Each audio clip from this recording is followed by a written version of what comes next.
Hey everybody, so we're back again with Meadiocrity. Yep. Part 2. Part 2 and episode 2 in California. Yep. So on his little adventure up there, they also have a tasting room. And everybody knows we love the tasting rooms. Yep. Yeah, they have a number of different meads on tap. I've got 4 of them with us today. We don't really have a menu that kind of explains what they are. The names kind of give it away.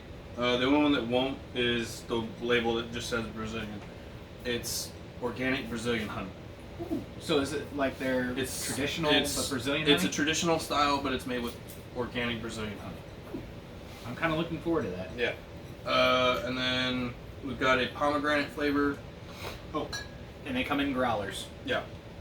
The 32-ounce growlers, and they have symbol. their symbol and the little tag that tells you what it is. And then whether it's dry, off dry, semi-sweet, how much alcohol's in it, and when it was bottled. Also, on the back at least into the growler, because it comes when you get them in the growler, they pull it from the tap. They also have their address, because we forgot that last time. My apologies. Oh yeah. So 1365 Grand Avenue, Suite 100. It's down in San Marcos, California. If you want to check out their website, it's Meadiocrity Mead. Meadiocrity beginning spelled as Mead.com. So. Oh, hand me the boot. Hand me the boot. Oh yeah. So they also have a table in there where you can buy the boot. It's a cup or a mug, but it's shaped like a boot, and it has the actual hole. So if you're trying to drink the boot, yes, you can do that. But it's got a cool little paint on it too. I think we also picked up a honey that they use. It's just a usual honey style, like the honey that they use. Yeah, it's a San Diego wildflower. Yeah, and then there was another product that they had aside from like little stickers and stuff. That's like, I think it's a chili oil, but I'm not really sure. Yeah. Well, you were also saying they had like stickers and patches too. Yeah. So it was a little patch that had like the mead, like the Meadery's label on it. So if you're into the patch game. Anyway. So you want to start with the Brazilian, seeing that that's the traditional. That's kind of where we always go to. Yeah. So this one's 10% alcohol by volume. It's a dry style mead. We have an assistant bringing in the honey and the chili oil product. So, yeah, 100% natural raw honey, San Diego wildflower. Batch number, is that a 1 or a 7? Might be a 1. So batch number 1 of year 20. Or it's a 7, which means it's the 7th batch of last year. So. And of course, like we were saying before, they're beat a bottle. So yeah, this is what's in here. Yeah. This other one is just something that I found there. It's a Caribbean chili pomegranate. It kind of looks like a chili oil. It's made by Pepper Queen Farms. I don't know anything about them, but it's keep talking. I'll look. It's got organic pomegranate, organic red Caribbean peppers, alfalfa honey, lemon, black garlic, and sea salt. It says to refrigerate after opening and to shake well. It's a non-GMO product, so if that's something that you're constantly looking for, there's no GMOs in it. And it's woman-made. Oh, there you go. Handcrafted hot sauce. Yeah. Small batch sauce. Yeah, that makes sense. It kind of looks like a hot sauce. Ooh, dude, look at the green chili. That looks good. Yeah. Sorry, y'all. We kind of got on a it might be tangent. something that they use in like their in-house kitchen. We should try that with chicken breast on the smoker. Ooh. Yeah. Yeah. I would like to see how hot it is actually in this episode though. Okay, go ahead and open it up. I'm game. Let me find their story. There you go. Pepper Queen Farms sauces are handcrafted with locally grown organic produce when available. We grow sustainably with a farm to bottle approach and use all natural artisanal ingredients. All of our vegetables and fruits are lacto fermented to bring out the depth and flavors.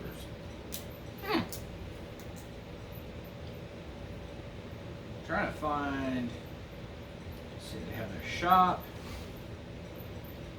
I clicked on the wrong thing. Oh, that's their store. I clicked on the wrong thing. Sorry, guys. Their shop. So they have. Woo! It smells kind of hot. Red hot coconut. They have. Oh, wow. Dude, that's the gas chamber again. It's not that bad. So I'm not a big fan of pumpkin. Pumpkin ginger hot sauce. And it's supposed to be a medium. Red zing. Oh, they got a green. They got a green. Green zing. Lava punch. Not sauce. Whatever that is. They got. Ooh, they have a Caribbean. Whoop, that's what we have, right? Yeah, I think so. And of course they have their little. It builds a little bit. Yeah, it's a builder. Yeah. But I also didn't get a lot, so I'm sure it's hotter with the more that you eat of it. I think the hotter it becomes, but it is a builder. Maybe we'll do fajitas tonight. We'll use that. Maybe. Chicken fajitas. So it is pepperqueenfarms.com. You can check out all their stuff. They have their own shop there. Looks like they're on Instagram and Facebook as well. So if y'all want to check them out. Like always, another plug to small businesses. Keeps America running. Yep. All right, into the mead. Yes, yes. So we have up first. We have our. If I can stop making all the noise. The Brazilian organic wildflower honey. So this is their traditional, but No, so it's a traditional style, but it's brewed with organic Brazilian honey. okay. So yeah.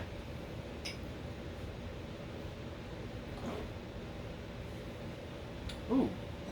A little bit more filtered than some of the ones. Still that beautiful gold. You almost get like more of a honey smell to it, you know? Yeah.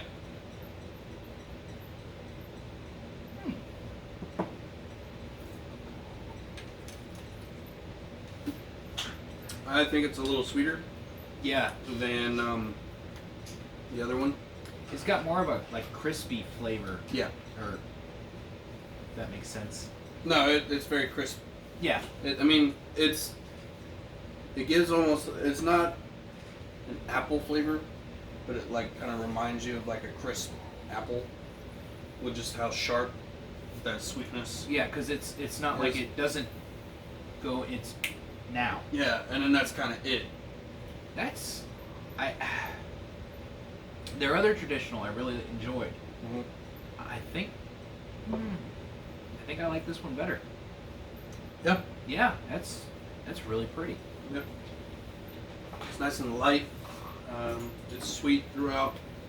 It does have that initial burst of sweetness, but it kind of stays there throughout the entire But it's not like the entire flavor.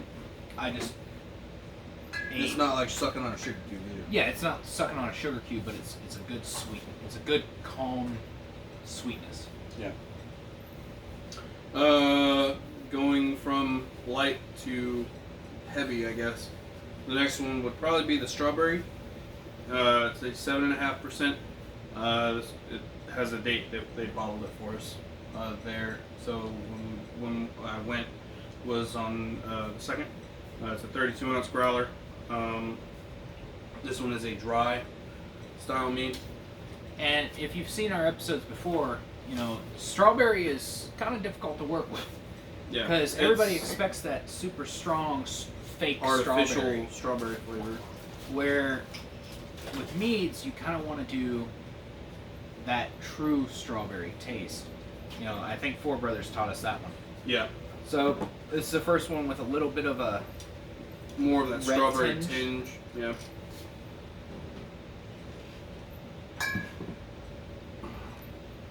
just a touch of the smell, not like Yeah, it's more. The strawberry scent is more intense than what I got from the Four Brothers.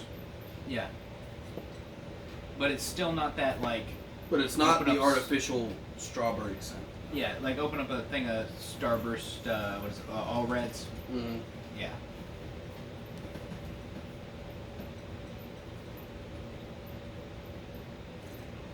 Ooh.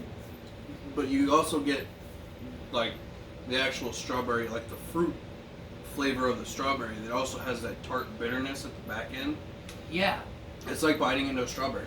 Yeah, it's not that super sweet Artificial crap. strawberry Yeah. stuff. It's picking up a strawberry off the line. Yep. And You know. Yeah. Or finding like a wild strawberry in your backyard. Yeah, those little red Little ones we bitty had ones. in Virginia. Yep. Yep. Oh, that's good. Yeah. I'm not really a huge fan of strawberry, but that one's really good. Yeah. I really like that. I think it's on par with the one from Four Brothers. You all are hitting it out of the park. Yeah. Right. And for the tasting room, only being open for a year. I mean, the company's been around for a little bit longer, but the tasting room's only been available for about a year. Yeah, you said it was like a year and a half they were open for the tasting room. Which Yeah. I cannot wait to go up there with you. When you walk in, you walk up the stairs, and like before you walk into the building, right there to the left is like an outdoor cooking area where he's got a very small like menu you can pick from. It actually works pretty well. Then when you walk in, it's the tasting room that kind of does this little L shape, and then there's a bar right there where you can watch them pour from the taps, and then off in that back corner is where all of like their tanks and stuff are. Where all the magic happens. Yep, where all the magic happens. Nice. We'll have to head up there after I'm allowed to. Yeah. Next one is the pomegranate flavor, which is looks like 5%. This one is a semi-sweet. Also a 32-ounce growler. They're all 32-ounce growlers. It's the only ones that they offer it in. The tag goes up to 64 and other, but they only offer a 32.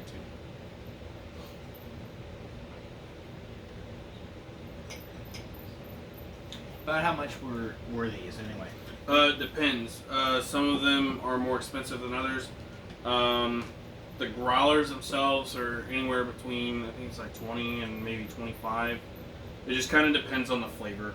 I don't know how they gauge the price. I would imagine it's probably about how difficult or long of a process it was to create the mead. I think the strawberry one was 22, and I think this one was 23. I know the one that's coming up after the pomegranate one was 23.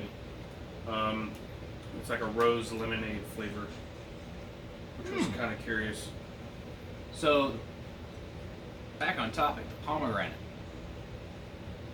You ever cut a pomegranate in half? That's kind of what I'm getting.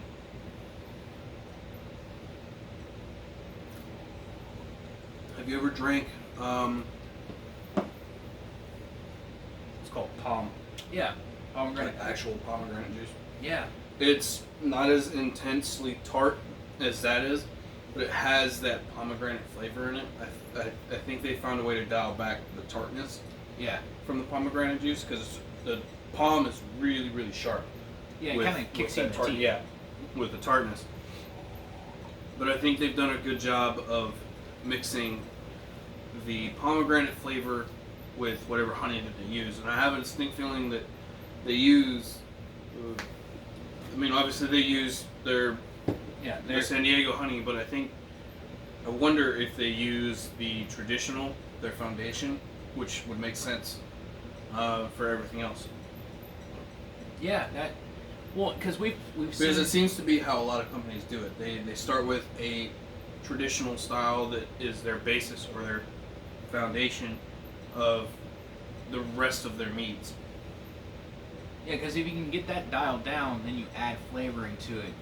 It's just just like some of the time, some of the things you'd explain with cooking. You figure out this small section, and then you kind of build on it. Yeah. You know.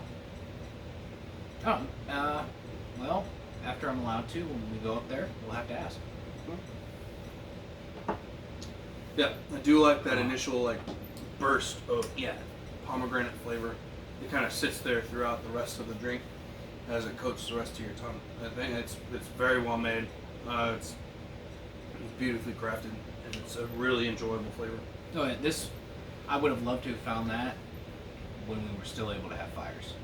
Yes. That would have been a great sitting around Yeah. the fire, sort of sipping summertime. Mm-hmm. Yep. All right. And last but not least, our last flavor from Meadiocrity that we have today. They have other ones that we didn't pick up for monetary reasons. Just it gets expensive when the growlers are $20 a pop. Yeah. I don't want to say how much we've spent on this channel so far. Yeah, rather not. It makes my chest hurt. Yeah. So this one's a rose lemonade flavor. I know you're not a huge fan of. So I know when we had the rose hip one, you thought it was okay, and it was more of one that I liked. But I think you're really gonna like this one. It's 7%. It's an off dry, and it's obviously another 32-ounce growler. I mean, I'm never going to turn down a taster of mead. It's just, Right. I think that's against my religion. Yeah. So it's got this beautiful, like, slightly pink coloring to it. You can see that. And our lighting in here is kind of dim. Yeah, we're trying to get lights. Ooh. It's almost got like a citrusy. Yeah, that's the lemonade side. Yeah. And then just like it's got. So it's kind of like somebody standing here yelling citrus at me, and then somebody in the back room is whispering rose. See, but what I got was like a basic. It would what you would imagine a basic lemonade would taste like, but if you threw in like roses. Yeah, it's got this. It's got an essence of rose, but that effervescent lemony kind of lemonade flavor. It's almost like a pink lemonade, but instead of using that artificial pink flavor, you're throwing in roses. You know what it kind of reminds me of? You ever like leave a lemonade out in your car, and all the ice melts? Yeah. It's kind of like a a watered down lemonade with a hint of something at the end. And we know that it's rose, but it's. Yeah, but this is a sweeter rose flavor than the rose hips from the Groenfeld rose brew. Actually enjoying that. It's not overpowering with the rose. No, because it's not just a pure rose flavor the way that the rose brew was. Rose in this one is being used more as a accent. Yeah, an accent to the lemonade flavor that they've got going on. That's really good, huh? Yeah. They've got another one. They've actually got a couple other flavors. They've got a mojito flavor. I have a feeling Mari would like that one. Probably. They have a lemon and mint flavor. There's also the. Let's see what else they got. Thorn in the hillside, which is a more earthy. When I tried it, it tasted a lot like the Swamp Dweller. Okay. I think that's what it was called. It's in one of our Birmingham episodes. There you go. It had that like thistle flavor. Yeah, here it is. They've got the mango ginger, which you can get into in a growler. We've tried the traditional San Diego wildflower and the organic Brazilian. We've got the rose lemonade. They have a mixed berry, lemon mint, green tea latte. It's a taster only, so you can only get it in house. They won't put it in a growler for you. It's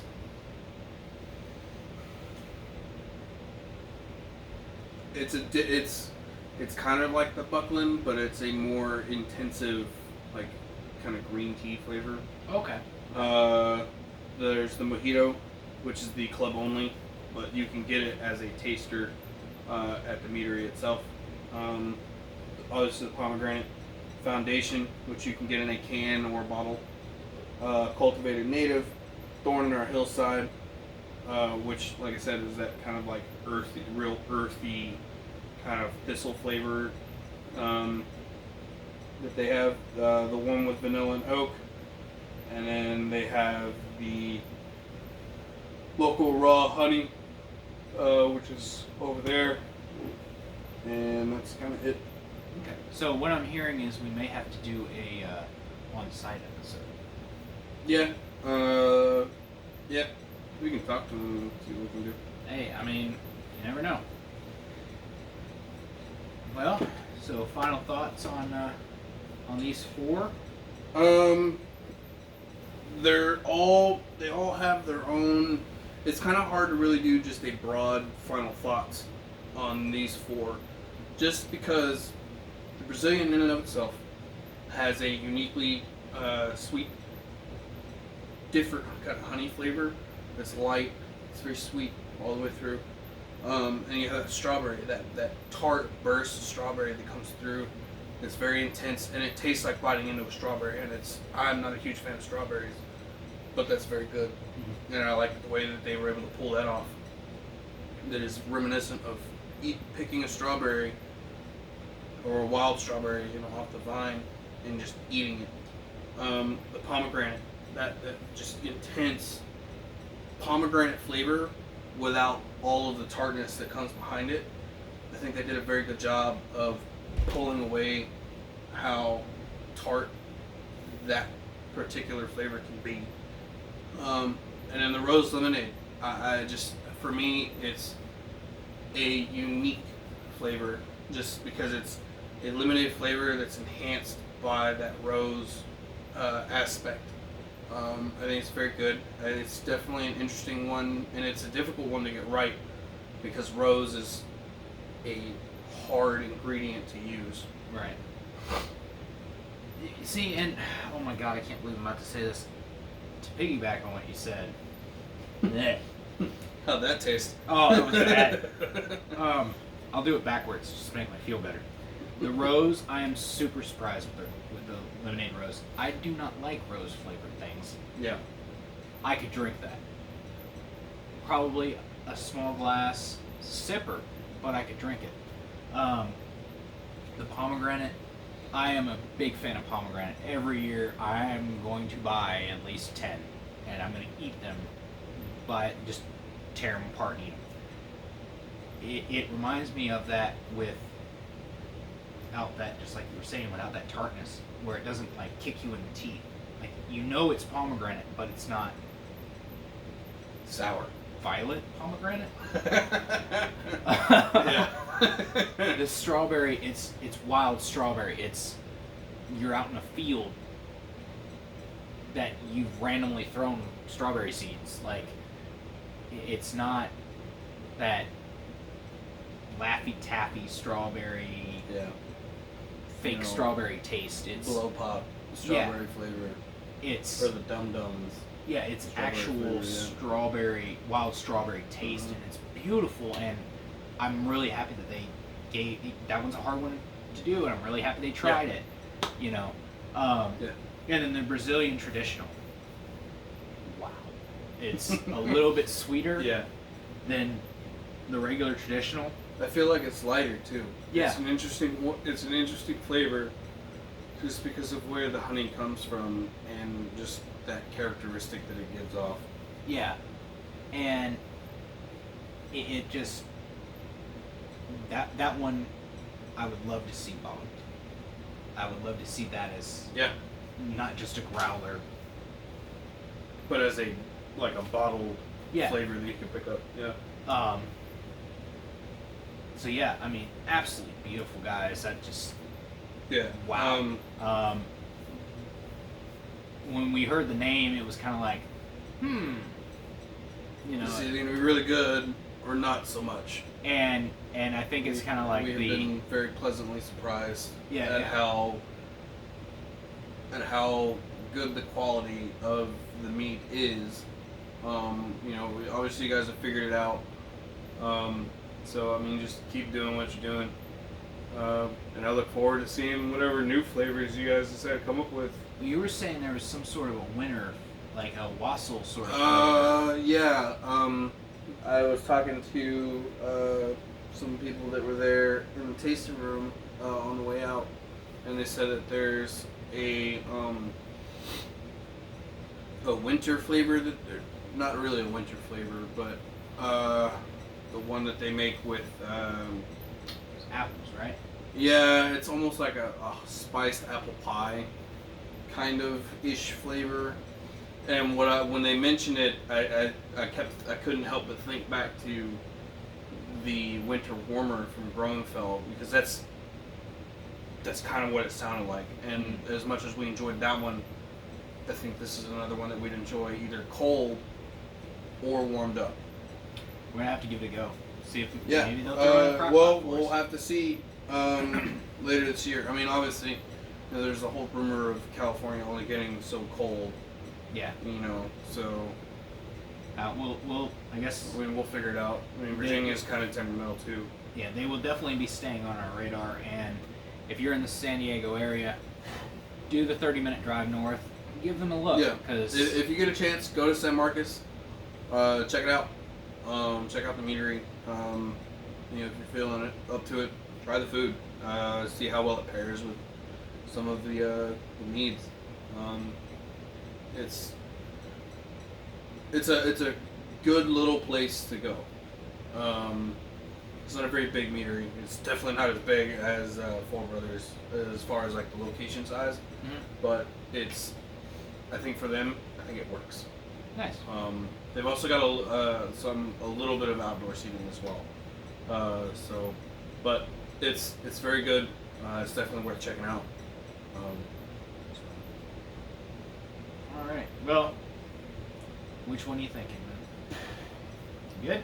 Yeah, getting kind of tired. Had a lot of Mead today. Like you're complaining. No. Jinx is apparently thinking it's nap time. It's always nap time for the dogs. Yeah, true. Well, I'm gonna give you the pomegranate one. Sounds good to me. I'm gonna drink this Brazilian.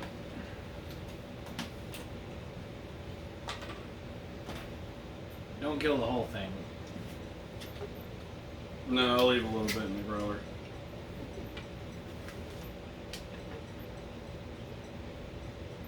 I love the slight pink tinge that the pomegranate has. It's absolutely beautiful. Yeah.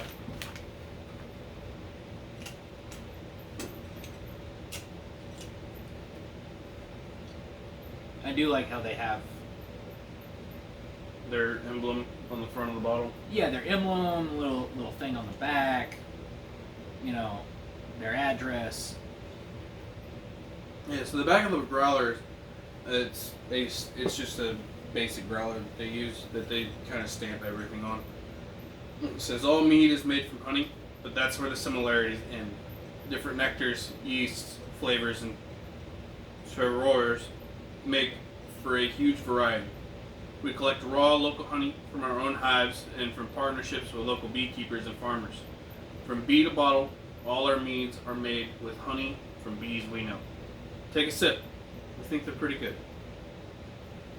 And then obviously it's got, you know, the government warning at the bottom, you know, Surgeon General, you know, women shouldn't drink alcohol while pregnant. And, you know, consumption of alcohol impairs your judgment and this, that, and the third. And everyone's seen the label. Yeah. But just, you know, if you're going to drink any form of alcoholic beverage, obviously be responsible. Don't be dumb.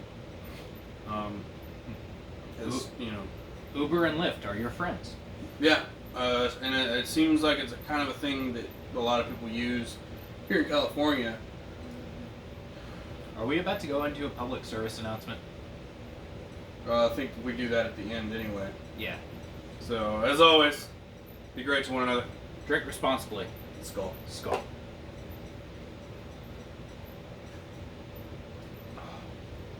Oh, that's good. I really like how light and sweet that is. Oh yeah, I can definitely. Which one, the strawberry or the? Well, I got the pomegranate. Yeah. No, I love the the Brazilian. I love the rose. Yeah.